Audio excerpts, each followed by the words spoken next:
히브리서 11장 8절 말씀 한 목소리로 봉독하겠습니다. 미브노 아브라함은 부르심을 받았을 때에 순종하여 장래의 유업으로 받을 땅에 나아갈새 갈 바를 알지 못하고 나아갔으며. 아멘. 저는 오늘 같이 봉독한 말씀 가지고 믿음의 행진을 하자라는 제목으로 같이 말씀 나누기 원합니다. 이 땅에는 다양한 사람이 살아갑니다. 다양한 모습과 다양한 환경 가운데 사는 사람들이 많습니다. 같은 환경에서도 어떤 사람은 행복하고 기뻐한 사람이 있는 반면 또 같은 환경인데 원망하고 불평하는 사람이 있습니다. 제가 전에 설교 때도 말씀드렸던 이제 닉 부이치치나 이지선 자매 같은 경우는 사진 좀 보여주세요. 전에 한번 제가 말씀드렸죠. 이제 닉 부이치치 같은 경우는 태어날 때부터 양팔이 없고 한쪽 다리가 없고 저기 조금 나와 있는 게 저게 다리예요. 그러니까 걷는 거, 뛰는 거, 물건 만지는 거 다 못하는 사람이었습니다. 그리고 이지선 자매는 대학생 때 심한 교통사고로 인해서 온몸에 90% 이상 3도 화상을 입어서 몸이 정말 자매가 여성이 여러분 화상 입어서 얼굴에 몸 위에 다 저런 피부가 저게 됐다면 정말 행복할 사람 누가 있습니까? 정말 힘들 거지 않겠습니까? 근데 닉 부이치치나 이지선 자매 같은 경우는 행복하다고 말합니다. 여러분 가운데 닉 부이치치나 이지선 자매보다 행복할 조건이 더 있는 분들, 여기 있는 분들 다 아죠. 우린 양팔이 있습니다. 양다리가 있습니다. 또 피부가 화상을 입으신 분들 거의 없죠. 깨끗합니다. 그럼에도 불구하고 닉 부이치치나 이지선 자매보다 여러분 행복하십니까? 전 가끔 그런 고민을 해봅니다. 아니, 내 주변에 나보다 더 불행한 사람들이 많은데, 더 어려운 사람들이 많은데, 그러면서도 나는 왜 행복해 하지 못하는 것일까? 왜 이렇게 두려워하는 것일까? 그런 고민들을 해보는데, 왜 그런 고민이 생길까? 두려움 생길까? 한번 진지하게 한번 묵상해 보면, 내 안에 불확실함이 있기 때문이었습니다. 한치 앞을 모르는 게 인생이라고 그러잖아요. 제가 하나님의 종으로, 하나님의 목사로, 하나님 쓰시는 종으로, 목사로 살고 있지만, 여러분, 저도 인간이잖아요. 인생이라는 그 길 위에서 막연한 불안함이 저 안에 있다는 거죠. 그로 인해서 그 두려움이 커지면 커질수록 행복해 하지 못하고 불행해 한다는 겁니다. 여러분, 10년 후, 20년 후에 어떻게 될지를 알고 있다면 여러분 얼마나 좋겠습니까? 지금 우리 교회가 지금 이렇게 작지만 10년 후에 하나님께서 큰 성전을 주신다. 그것을 보여주셨다. 그럼 여러분 걱정이 있을까요? 아니라는 거죠. 근데 10년 후 20년 뿐만 아니라 하루 당장 다음 날에도 어떤 일이 있을지, 한 달 1년 후에 어떤 일이 있을지 모르는 것이 인생이라는 것입니다. 그래서 두렵고 불확실함 가운데 근심하며 살아간다는 거죠. 여러분 누구나 불확실한 것을 싫어할 겁니다. 확실한 걸 원할 거예요. 여러분 그런데 오늘 아브라함은 어떻습니까? 갈 바를 알지 못하고 떠나갔다라고 기록하고 있습니다. 여러분 이사하실 때 어떻게 이사하십니까? 그냥 아무 때나 가서 집을 계약하고 이사가자 이러십니까? 그렇지 않죠. 거기가 어떤지, 주변 환경이 어떤지 다 꼼꼼히 찾아보고 정말 가도 되는 곳인가 확인하고 그 다음에 이사를 합니다. 근데 아브라함은 하나님께서 가라 하시니까 그 말씀에 순종해서 어디로 가야 되는지는 알지 못하고 그날 하루하루를 하나님 인도하신 따라 살아갔다는 것입니다. 그 마음에 두려움이 없었을까요? 불안함이 없었을까요? 불확실한 미래 안에 그도 걱정했을 것입니다. 그런데 하나님 말씀을 믿고 나아갔다는 것이죠. 이것이 바로 믿음이라고 오늘 히브리서 기자는 우리에게 선포하고 있습니다. 저는 믿음이 무엇인가? 우리가 어떻게 살아가야 되는가를 이 아브라함의 삶의 모습을 통해서 살펴보기 원합니다. 첫째로 불확실 속의 인생에 대해서 살펴보겠습니다. 한치 앞을 모르는 게 인생이라고 그러잖아요. 한치 앞을 모른다. 여러분, 한치가 얼마 정도 길인지 아십니까? 한치 앞, 한치 얼마 정도일까요? 한치는 3cm입니다. 3cm. 요 정도 되는 거예요. 요 정도. 요거 인생이 모른다는 거예요. 이 한치 앞을 모른다. 바로 눈앞에 어떤 일이 날지도 모른다는 게 우리 인생이라는 것입니다. 그러니 모든 것이 불확실하죠. 만일에 오늘 나에게 어떤 일이 난다, 1시간 후에 나에게 어떤 일이 난다, 그것을 안다면 어떨까요? 1시간 후에 나에게 교통사고 일어나서 나는 죽는다. 그러니까 나는 그 1시간 안에 절대 집을 나가면 안 된다. 그러면 교통사고로 죽는 사람도 없을 것이고 어떤 사건 사고도 없을 겁니다. 근데 여러분, 사건 사고는요 부식간에 일어납니다. 모르기 때문에. 알았으면 다 대처하고 다 대비를 하죠. 누구나 아침에 집에 났으면 자연히 나는 당연히 집에 돌아온다 생각하고 나갑니다. 그날 하루에도 어떤 일이 날지 모르고 살아가는 게 우리네 인생이라는 것입니다. 그러다 보니까 불확실한 현실 가운데 살아가는 우리가 저마다 행복을 찾는 것은 당연한 것이죠. 행복의 사전적 의미는요, 생활에서 충분한 만족과 기쁨을 느끼어 흐뭇함이라는 뜻입니다. 저는 이것을 오늘 설교에 맞춰서 한번 정의해 봤습니다. 행복이란 불확실한 삶을 벗어난 확실함이다. 저는 그렇게 생각합니다. 확실하다면 내 인생에서 어떤 일이 이렇게 이루어질 것이고 내 인생에 하나님께서 이렇게 큰 그림 그려놓으셨고 당연히 이것이 나에게 이루어진다라는 것을 안다면 두려워할 사람이 아무도 없을 것이란 거죠. 근데 그것을 모르니까 불안해합니다. 그래서 어떤 사람은 모든 것이 풍족해야 행복한 것이라고 생각하고 열심히 일하고 열심히 모든 것을 노력합니다. 이런 사람은요, 땅에서 명성도 재물도 인기도 얻으려고 노력합니다. 근데 여러분, 명성이나 재물이나 인기는 전도자의 고백처럼 다 헛된 겁니다. 다 만개같이 사라지는 것들이에요. 여러분, 많은 사람이 로또에 열광했습니다. 지금도 로또 이제 계속 많이 하고 계시는데 왜 로또를 합니까? 일확천금. 한순간에 일확천금을 얻을 수 있기 때문에 로또를 하는 거예요. 이 로또를 통해서 내가 돈을 벌면 그 돈으로 인해서 내 인생에 행복이 찾아올 것이다. 여러분, 그런데 로또에 당첨된 사람들, 1등 된 사람들의 얘기가 들려지면 어떤 얘기들이 많습니까? 행복하다, 즐겁게 살았다가 아닙니다. 들려진 얘기는 대부분이 패가 망신했다는 거예요. 돈 때문에 부모 자식이, 형제 간에 싸우고 갈라서고, 그리고 돈이 많아서 잘못된 데 빠져가지고 인생을 망쳐버린 그런 얘기들을 우리는 듣습니다. 여러분, 국가별 행복지수도가 있습니다. 그림 보여주시면 우리나라는 이제 저 밑에 있어요. 행복지수가 저희는 OECD 평균도 안 되는 2023년도 기준이긴 합니다만은 OECD 평균도 안 되는 게 우리나라입니다. 그런데 보시면 미국이 제일 부강한 나라잖아요. 근데 미국도 1위가 아니에요. 행복지수에서. 여러분, 행복지수를 통해서 알 수 있는 것은요, 돈이 많다고 행복한 것이 아니다라는 것입니다. 풍족하다고 행복한 것이 아니에요. 왜냐하면 다 헛된 것들이기 때문에 그 헛된 것들로는 우리 행복을 찾을 수 없다는 것입니다. 그래서 또 다른 사람들은 부족한 가운데 행복을 찾으려고 노력하는 경우도 있습니다. 그 대표적인 인물이 플라톤입니다. 플라톤은 행복의 조건을 5가지 이야기합니다. 그 5가지 한번 들어보십시오. 첫째, 먹고 입고 살기에 조금은 부족한 듯한 재산. 두 번째, 모든 사람이 칭찬하기에 부족한 외모. 좀 저 같은 외모겠죠. 세 번째, 자신이 생각하는 것을 절반밖에 인정받지 못하는 명예. 네 번째, 남과 겨루 한 사람은 이겨도 두 사람에게는 질 정도의 체력. 5번째, 연설할 때 듣는 사람의 절반 정도만 박수치는 말솜씨. 뭔가 부족한 거예요. 근데 그것이 행복이다라고 플라톤은 얘기했다는 것입니다.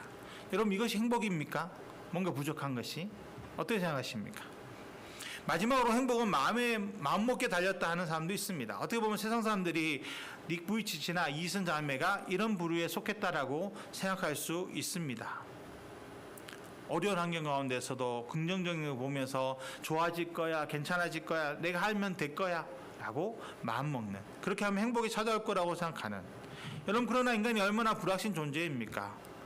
그렇기 때문에 여러분 이거는 내가 할 수 있는 게 아니에요. 예전에 행복 전도자라고 불렸던 그 작가겸 방송인인 최윤희 씨가 있습니다. 이분은 자살이라는 말을 거꾸로 읽으면 살자가 되어 절망 속에 희망을 찾으세요라고 말했던 사람입니다. 그런데 안타깝게도 2010년에 부부가 오랜 질병을 이기지 못하고 자살을 합니다. 살자라고 외쳤던 사람이, 죽지 말자 살자라고 했던 사람이, 그렇게 노력했던 사람이 정말 자신이 다가온 그 고난을 감당하지 못하고 잘못된 선택을 한 거죠. 여러분, 노력을 한다는 것은 자기 힘으로 할 수 있는 정도까지는 한다는 거예요. 어려움이 다가와도 그것까지 내가 할 수 있다 그러면 이겨낸다. 그런데 여러분, 나의 힘보다 내가 할 수 없는 것을 없을 만큼 큰 고난이 다가오면 이런 사람들은 더 빨리 절망에 빠지게 된다는 것입니다. 왜냐하면 우리는 그만큼 연약한 존재이기 때문입니다.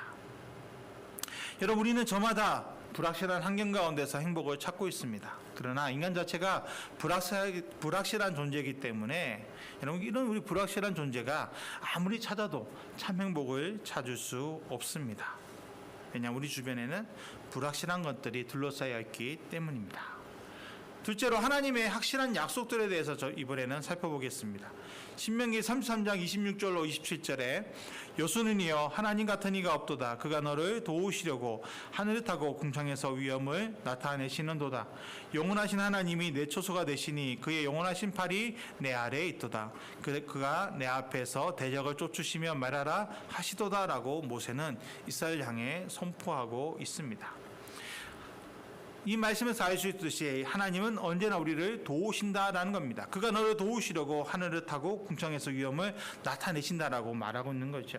여러분, 이스라엘 백성들이 출애굽한 후 광야에서 40년을 거닐 때 그들을 도운 사람이 누굽니까? 그들을 도우신 분이 누굽니까? 바로 하나님이십니다.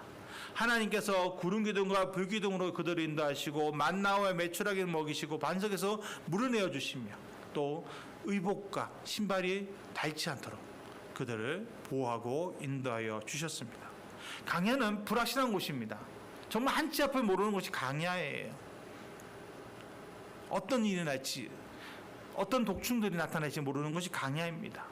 그 광야를 거니는데 누가 함께 하셔서 이스라엘을 도우셨습니까? 전능하신 하나님이 그들을 도와주셨다는 것입니다. 그들을 함께 하셨고 그들을 보호하여 주셨다라는 것입니다.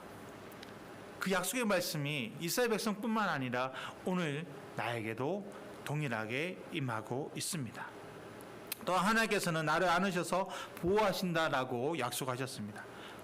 그의 영원하신 팔이 내 아래에 있도다. 그가 내 앞에서 대적을 쫓으시며 멸하라 하시도다. 시편 18편 48절에 주께서 나를 내 원수들에게서 구조하시니 주께서 나를 대적하는 자들의 위에 나를 높이 드시고 나를 포악한 자에게서 건지시나이다 라고 다윗은 고백합니다. 여러분, 다윗만큼 하나님의 보호하심을 경험한 사람이 있을까요? 여러분, 길을 걷다 보면요, 부모 품에 안겨있는 아이들의 표정을 봅니다.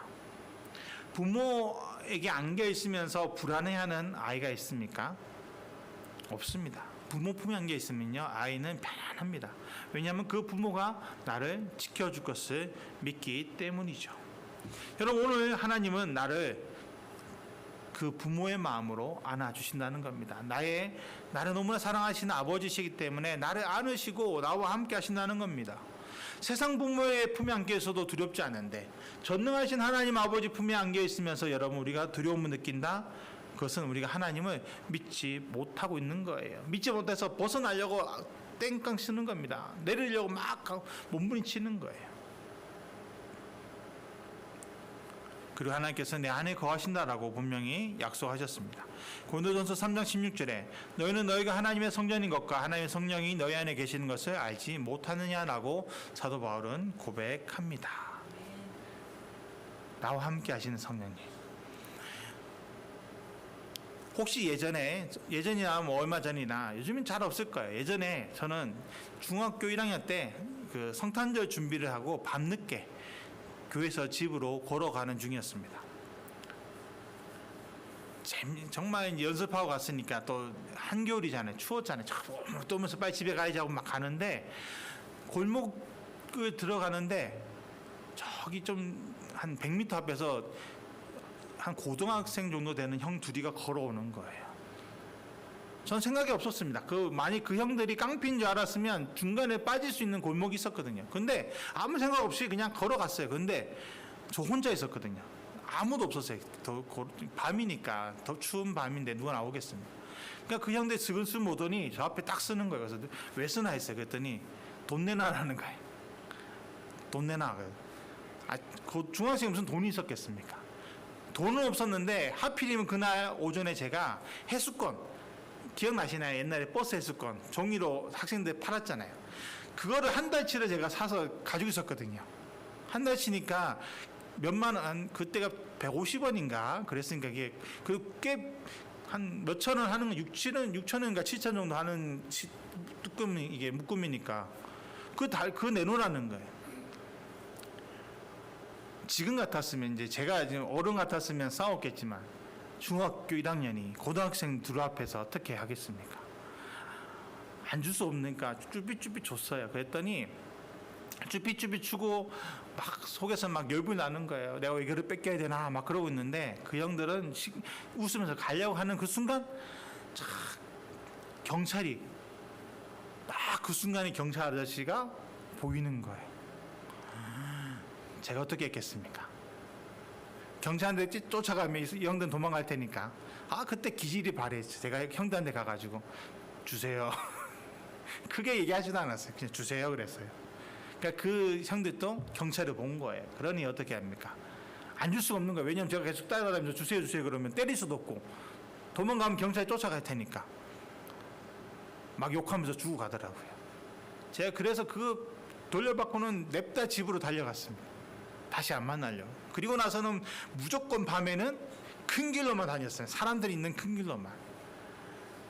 여러분, 제가 이 얘기를 왜 드렸겠습니까? 경찰도 근처만 있어도 힘이 나는데, 전능하신 하나님이 내 안에 거하고 계신다면 무엇을 두려워하고 걱정하겠냐는 겁니다.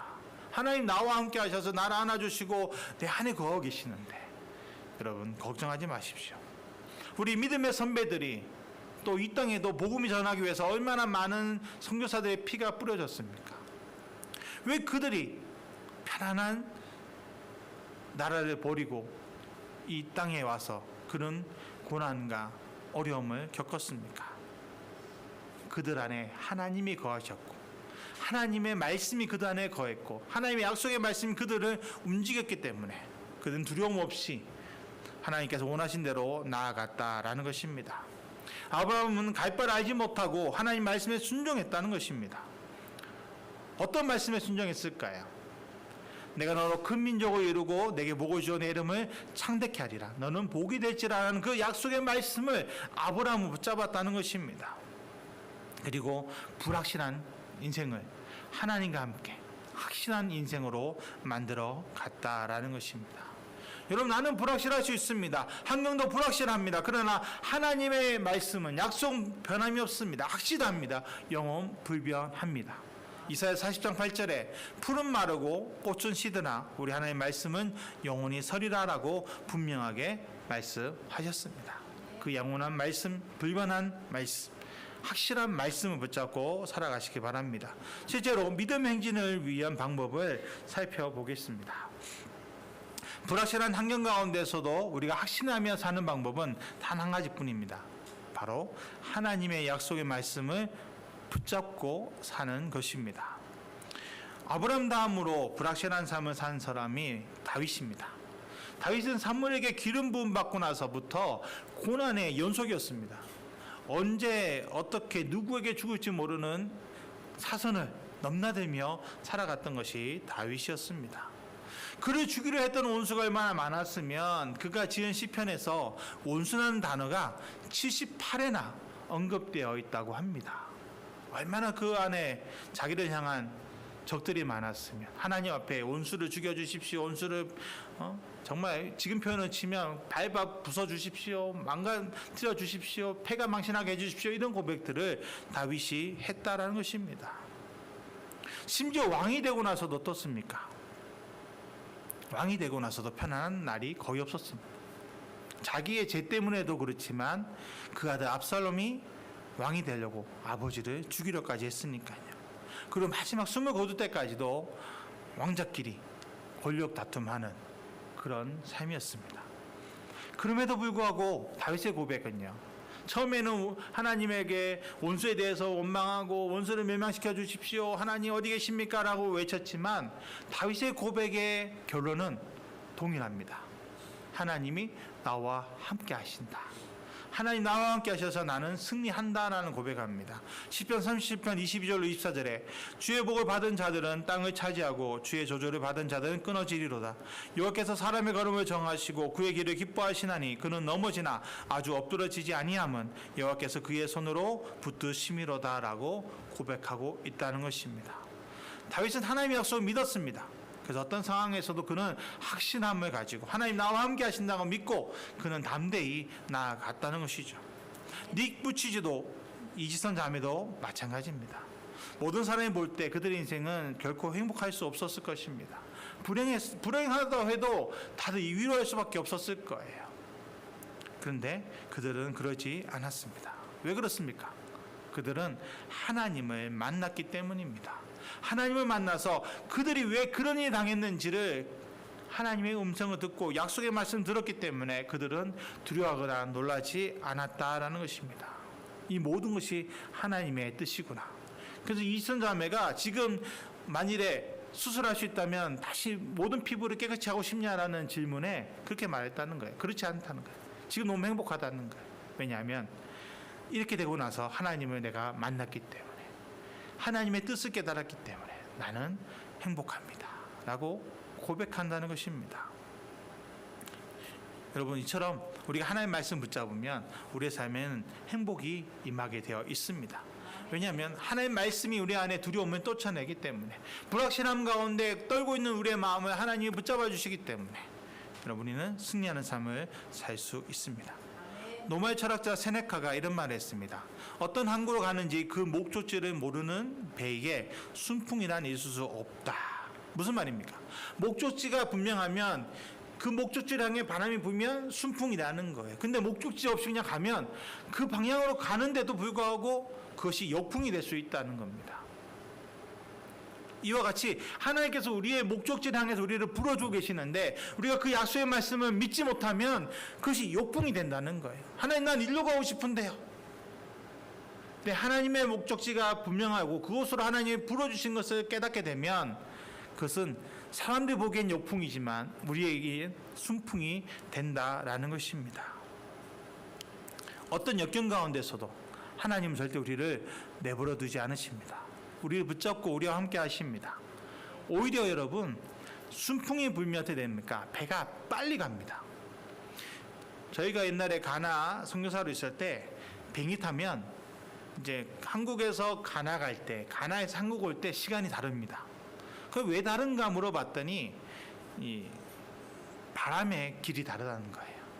그러니까 한국에서 가나 갈 때 조금 반대인가, 하여튼 바람이 부는 방향이 있대요. 그래서 순풍일 때는 그걸 타고 가기 때문에 1시간 정도 빨리 가고, 역풍은 그것을 뚫고 와야 되기 때문에 늦게 온다라는 것을 들었습니다. 여러분, 우리 인생도 마찬가지예요. 하나님께서 우리를 향해 순풍을 불어주고 계시는데 우리가 억지로 반대 방향으로 가려고 한다면 역풍이 되어서 힘들 수밖에 없다는 겁니다. 그런데 우리가 하나님께서 부시는 방향으로 나의 모든 것을 맡겨드리기만 하면 순풍이 되어서 쑥 갑니다. 여러분, 인생의 고난과 아픔이 왜 있습니까? 하나님이 그 가운데서 깨닫게 하시는 것이 있고, 그로 인해서 하나님의 뜻이 분명히 있습니다. 여러분, 우리는 알지 못하는 하나님의 큰 그림이 이미 그려져 있습니다. 여러분, 그것을 깨달으시기를 축복합니다. 그것이 믿음입니다. 믿음은 바라는 것들의 실상이요 보이지 않는 것들의 증거로 있습니다. 내 눈에 보이지 않아도 반드시 하나님은 우리를 향한 큰 그림을 그려놓고 계십니다. 그것을 믿음으로 선포하십시오. 그리고 하나님께 모든 것을 맡겨드리십시오. 그럴 때 아브라함이 갈 바를 알지 못하고 걸어가서 믿음의 조상이 되고 믿음의 축복의 통로가 되었던 것처럼, 우리도 하나님의 축복을 받고 그 축복을 나누는 귀한 삶이 될 줄 믿습니다. 오늘 우리는 말씀을 따라서, 약속을 따라서 살아가는 하나님의 귀한 자녀임을 고백하기를 원합니다. 그리고 그 고백이 우리에게 축복을 임하고 더 크신 은혜와 능력 가운데 거하게 될 줄 믿습니다. 하나님 우리와 함께 하십니다. 하나님 축복 우리 가운데 임하십니다. 우리를 지키시고 보호하여 주십니다. 그 하나님 바라보시는 귀한 우리 성도님 되시기를 예수님의 이름으로 축복합니다. 기도하겠습니다. 하나님, 이 시간 주님께 나아갑니다. 우리를 사랑하셔서 우리 인생의 모든 길을 인도하시는 주님, 이미 우리를 향한 모든 것을 예비해 놓으신 주님, 우리가 그 주님을 바라보며 나아갑니다. 내가 알지 못하는 그 길을 하나님이 이미 알고 계시고 한치 앞을 모르는 우리 인생을 하나님께서 불기둥과 구름기둥으로 인도하여 주고 계십니다. 우리가 믿음으로 바라보게 해주시고 믿음으로 한 걸음 한 걸음 걸어가게 하여 주시옵소서. 그래서 하나님 주시는 은혜를 받아 누리게 하여 주시고 아버지 앞에 모든 영광 돌리게 하여 주시옵소서. 내 삶에 문제가 있을 때마다 더 하나님을 붙잡고 하나님께 기도할 수 있는 믿음의 용사가 되게 하여 주시옵소서. 믿음의 행진을 멈추지 않는 귀한 하나님의 자녀 되게 하여 주옵소서. 함께 하시면 믿습니다. 예수님의 이름으로 기도드렸습니다. 아멘.